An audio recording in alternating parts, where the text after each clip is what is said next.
මම අද ඔබ වෙතට රැගෙන එන්නේ බොහෝ දෙනෙක් ඊටාම පීඩණයට පත්වෙන වේදනාවට පත්වෙන රෝගී තත්ත්වයක්. ඒ සයිනසයිටිස් රෝගය. බොහෝ දෙනෙක් සාමාන්‍ය ව්‍යවහාරයේදී ඔළුවේ සෙම කියලා කියනවා. මේ රෝගී තත්ත්වය ඊටමත් සුව කළ නොහැකි රෝගී තත්ත්වයක් හැටියට තමයි සමාජයේ ප්‍රචලිත වෙලා තියෙන්නේ.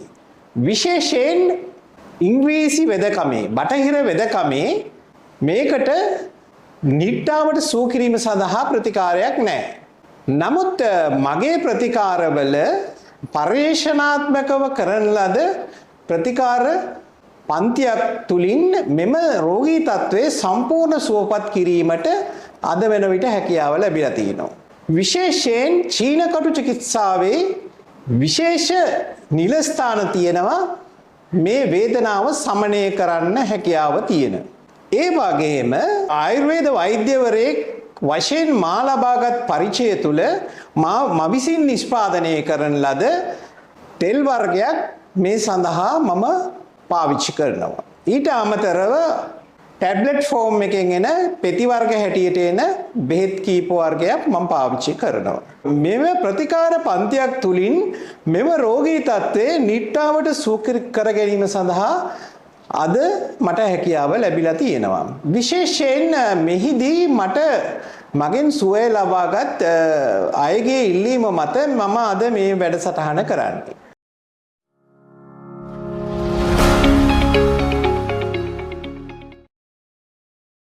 මම වෛද්‍ය සුමිත්‍ර මනම්පේරි. මම අද ඉදිරිපත් කරන වැඩසටහනේ මේ සයිනසයිටිස් රෝගය සම්බන්ධව එහෙම නැත්නම් සාමාන්‍ය ව්‍යවහාරයේ තියෙන ඔළුවේ සෙම කියන රෝගී තත්ත්වය ගැන අපි මූලිකව කරුණු සලකා බලමු. විශේෂයෙන් මෙම රෝගී තත්ත්වය කුමන හේතුවක් නිසාද හටගන්නේ කියලා අපි බලමු. මෙම සයිනසයිටිස් රෝගී තත්ත්වය කියන්නේ මොකද්ද?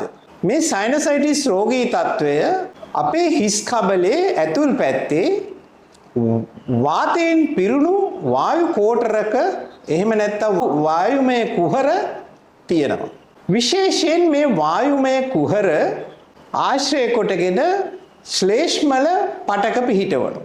මේ ශ්ලේෂ්මල පටක විශේෂයෙන් මේ හිස් කබලේ ආරක්ෂාව සඳහා තමයි හැදිලා තියෙන්නේ. විශේෂයෙන් මෙහි අපි දන්නවා මේ බැක්ටීරියා ආසාදන ඒ වගේ ආසාදන වලින් වළක්වා ගැනීමයි මෙහිදී ශ්ලේෂ්මල තරලයෙන් කරන්නේ. ඊට අමතරව ගැස්සීම් තිගැස්සීම් වලට ඔරොත්තු දෙන ස්වභාවයක් මෙහිදී හට ගන්නවා. ඉතින් මේ ජලීයමය තත්වය යම් යම් හේතු හින්දා ඒ තත්වය මේ ශ්ලේෂ්මල තරලය පිරී යන්න පුළුවන්. විශේෂයෙන් බැක්ටීරියා ආසාදන, වෛරස් ආසාදන, ඒ වගේම දිලීර ආසාදන වගේ ආසාදන තත්ත්වයන් නිසා මෙහි තියෙන මේ ජලී ස්වභාවය ශ්ලේෂ්මල පටකවල ශ්ලේෂ්මල ස්වභාවය වැඩි වෙන්න පුළුවන්, පිරෙන්න පුළුවන්. ඒ කුහර පිරී යන්න පුළුවන්.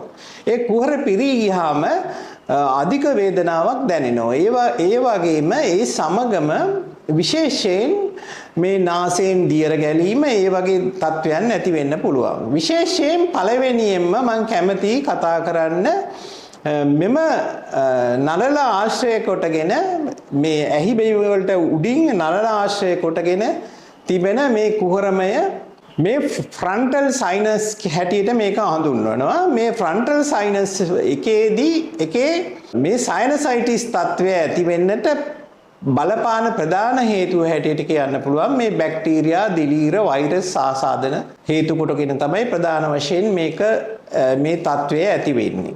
ඉතින් මේ තත්ත්වයේදී බොහෝ වෙලාවට ඊටාම වේදනාකාරී ස්වභාවයක් ගන්නවා.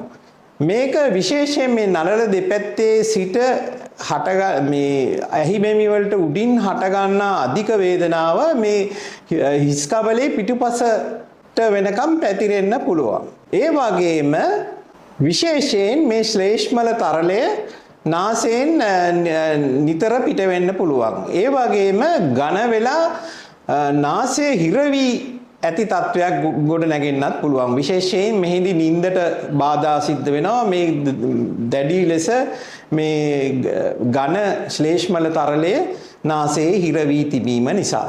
ඉතින් මෙන්න මේ තත්වයේදී ඊටමත් අපහසු තත්වයක් ඇති වෙන්න පුළුවන්. ඒ වගේම අපි ඔළුව පල්ලෙහාට කරනකොට අධික වේදනාවක් දැනෙන්න පුළුවන්. ඒ වගේම දරුණු හිස රදයක් ඇති වෙන්න පුළුවන්.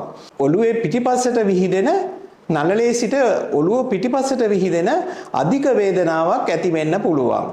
ඒ වගේම ශරීරයට අධික වෙහෙසකර තත්වයක් දැනෙන්න පුළුවන්. ඒ වගේම යම් දෙයකට හිත යොමු කරන්න බැරි තමන්ගේ රැකියාව පාවා කරන්න බැරි තත්වයකට කෙනෙක්පත් වෙන්න පුළුවන්. ඊළඟට උණ සෙම් ප්‍රතිශාමය තත්වය වැනි තත්වයන් ඇති වෙන්න පුළුවන්.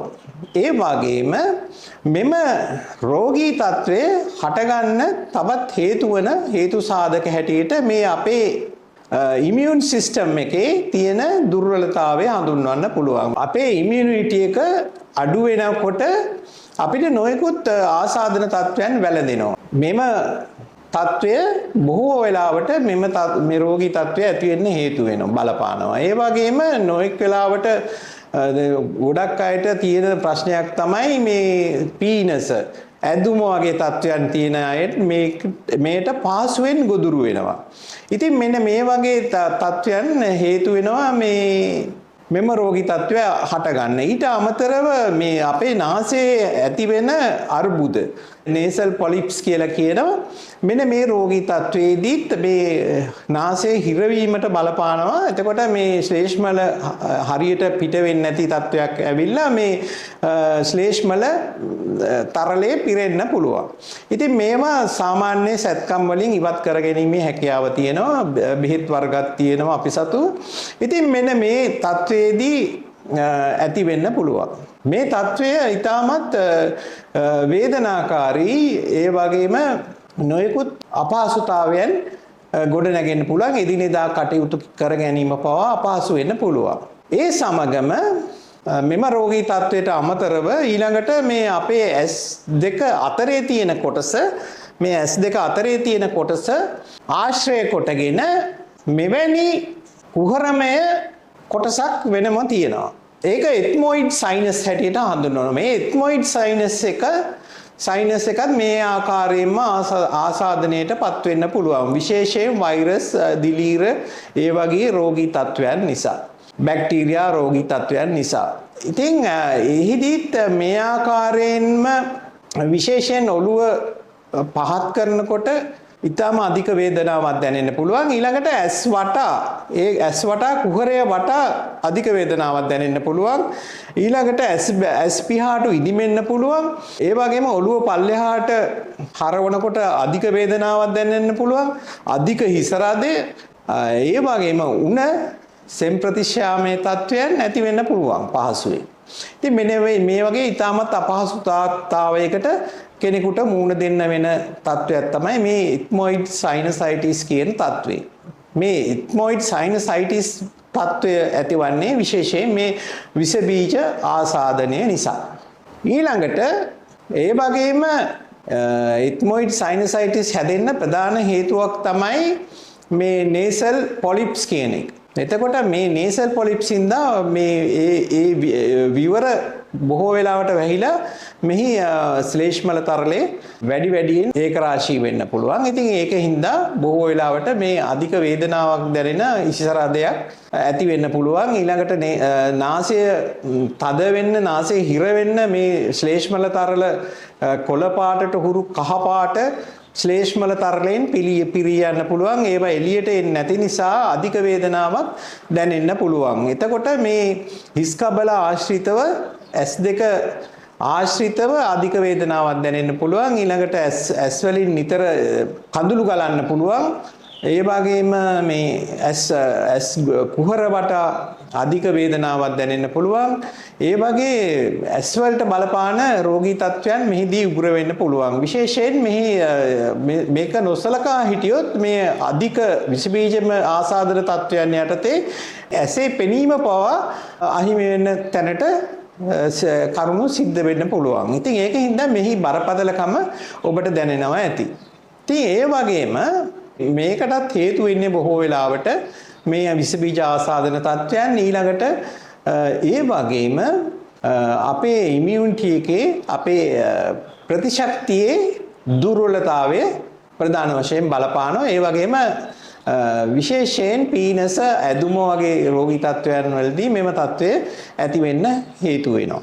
ඒ වගේම ඊළඟට maxillary sinusitis කියන තත්ත්වය විශේෂයෙන් මේ කම්මුල් දෙපැත්තේ තමයි ඇති වෙන්නේ. කම්මුල් දෙපැත්තේ මේ පාදක කොටගෙන මෙහි තියෙනවා මේ කම්මුල් දෙපැත්තේ තියෙනවා මේ වාතයේ පිරුණු කුහර දෙකක්. ඒ කුහර විස බීජ ආසාදන විශේෂයෙන් වෛරස් බැක්ටීරියා දිලීර ආසාදන තත්ත්වයන් යටතේ මේ කුහරවල ශ්ලේෂ්මල තරලයේ පිරෙන්න පුළුවන්. එතකොට මේ ඔබට දැනෙන්න පුළුවන් මේ කම්මුල් ඉදිමිලා වගේ තත්ත්වයක්.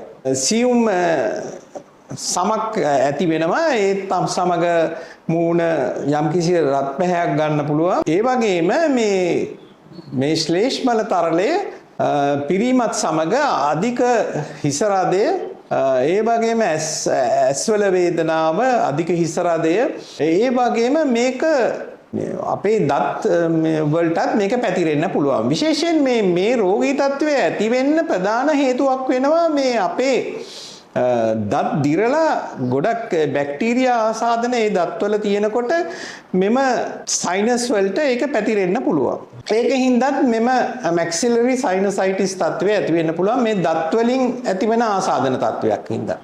එතකොට මෙහිදී ඇති වෙන මේ ජලයේ පිරුණු තත්ත්වය නිසා මූණේ විශේෂයෙන් මේ කම්මුල් වල බර ගතියක් දැනෙනවා. ඒ වගේම උගුරේ වේදනාව ඒ දක්වා මේක වැඩි වෙන්න පුළුවන්. උගුරේ වේදනාව ඇති වෙන්න පුළුවන්. ඊළඟට නාසයෙන් කහ පාටට හුරු කොළ පාට දියර ගලන්න පුළුවන්. ඊළඟට නාසයේ හිර වෙන්න පුළුවන්. හිර වී තියෙන තත්වයකට පත් වෙන්න පුළුවන්. ඒ වගේම ඇස් බැමි වල සිට ඇතිවෙන ලොකු වේදනාවක් ඇති වෙන්න පුළුවන්. මේ ඇස් ආශ්‍රිතවත් මේ වේදනාව පැතිරී යන්න පුළුවන්. මූණ පහළට ගේනකොට ගොඩක් වෙලාවට අධික වේදනාවක් දැනෙන්න පුළුවන්. අධික හිස රදය ඒ වගේම උණ සෙම් ප්‍රතිශාමයේ තත්වයන් මේ වගේ තත්වයන් ඇති වෙන්න පුළුවන්. ඉතින් ඒකින්ද මේ දි รา ගිය දත් ඊටමත් අපි මුඛ සෞඛ්‍ය ගැන සැලකිලිමත් වෙන්න ඕන. මෙවැනි තත්වයන් හටගන්න ප්‍රධාන හේතුවක් වෙන්න පුළුවන් මේ මුඛ සෞඛ්‍ය ගැන අපි නොසලකා සිටීමෙන්. ඒ මුඛ සෞඛ්‍ය හරියාකාරව පාලනය කරගෙන ඒවා හරියාකාරව ක්‍රියා කරනවා නම් ගොඩක් වෙලාවට මේ maxillary sinusitis තත්ත්වයට ප්‍රධාන හේතුවක් වෙන්නේ ඒ ආසාදන තත්ත්වයයි. ඉතින් මේ වගේ තත්ත්වයක් ඇති වෙන්න පුළුවන්. ඊළඟට මේ මම විස්තර කරේ තිබෙන ස්ථානයේ සම්බන්ධව විස්තරයක් මම කරේ. ඒ සම්බන්ධව කොහොමද මේක බෙදී යන්නේ කියලා. ඊළඟට මම කැමති මේක තියෙනවා මේ කෙටි කාලීන මධ්‍ය කාලීන ඒ වගේ මේ එහෙමත් බෙදන්න පුළුවන්. විශේෂයෙන් මේක acute කියන තත්වය acute sinusitis කියන තත්වය සාමාන්‍ය සති 4ක් ඇතුළත සුව වී යන තත්වයක්. ඒක සාමාන්‍යයෙන් සෙම් ප්‍රතිශාව හැදෙනකොට ඇති වෙන තත්වයක් වෙන්න පුළුවන් බොහෝ දුරට. ඒක සාමාන්‍යයෙන් මාසයක පමණ කාලයක් ඇතුළත සම්පූර්ණයෙන් සුව වී යනවා. ඊළඟට සබ් ඇකියුට් කියන තත්වය සති 4 ඉඳලා සති 12 දක්වා මේක තියෙන්න පුළුවන්. අපි ඒක නොසලකා හිටියොත් තවදුරටත් මේක පැතිරී යන්න පුළුවන්. විශේෂයෙන් අපි ඒ සඳහා ප්‍රතිකාර ලබා ගත යුතුයි. මේ තත්වයේදී විශේෂයෙන් ප්‍රතිකාර ලබා ගත යුතුයි. මොකද මේ තත්වයේ නොසලකා සිටීමෙන් මේක ක්‍රොනික් තත්වයට පත් වෙනවා. ඒ කියන්නේ සති 12කට වැඩිය මේක පවතිනවා නම් එතකොට ක්‍රොනික් තත්වයට නිදන්ගත තත්වයට පත් වෙලා හමාරයි. ඉතින් ඒකින්ද මේක දිගටම හැදෙන්න හැකියාව තියෙනවා. ඊළඟට මේ දිගටම හැදෙන විශේෂයෙන් මේ recurrent sinusitis කියන තත්වය මෙහිදී ඇති වෙන්න පුළුවන් අවුරුද්දට දැඩි ලෙස උග්‍ර ලෙස හටගන්නා මේ සයිනසයිටිස් කීප වතාවක් අවුරුද්දකට ඇති වෙන්න පුළුවන්. ඉතින් ඔබට තේරෙනවා ඇති මේක මේ විස බීජ ආසාදන තත්වයන් වළක්වා ගත්තේ නැති වුණොත් ඒ සඳහා ප්‍රතිකාර නොගත්තොත් මේ ඇකියුට් සයිනසයිටිස් තත්වය semi acute sinusitis ඊළඟට chronic sinusitis ඊළඟට අර recurrent sinusitis කියන තත්වයන් දක්වා වර්ධනය වෙන්න පුළුවන්. ඒකින්ද නිවැරදිව අපි නිවැරදි අවස්ථාවේ ප්‍රතිකාර ලබා ගත යුතුයි. ප්‍රතිජීවක ඖෂධ අවශ්‍ය නම් ඒක ගත යුතුයි. ඉතින් ඒ විදිහේ ප්‍රතිකාර පන්තියක් අවශ්‍යයි. විශේෂයෙන් මාසතුව තියෙන ප්‍රතිකාර පන්තිය ඉතාමත් සාර්ථක ප්‍රතිකාර පන්තියක් කියන්න පුළුවන්. ඒකට නිට්ටාවට සුව කිරීමේ හැකියාව තියෙනවා මේ ප්‍රතිකාර පන්තියට. ඒ වගේම මෙම ප්‍රතිකාර පන්තිය තුලින් නැවත නොසෑදෙනසේ සුව කිරීමේ හැකියාව තියෙනවා. ඉතින් ඒකින්ද මම මගේ රෝගීන්ගේ ඉල්ලීම් මත තමයි අද මම මේ වැඩසටහන කරේ. ගොඩක් රෝගීන් මා අතින් සුවපත් වෙලා තියෙනවා. ඒකින්ද ඔබට මගේ ප්‍රතිකාර ලබා ගැනීමට අවශ්‍ය නම් පහත සඳහන් දුරකථන අංක වලට මාව අමතලා ඒ සඳහා යොමු වෙන්න කියමින් මම අද වැඩසටහන නිමාවට පත් කරනවා.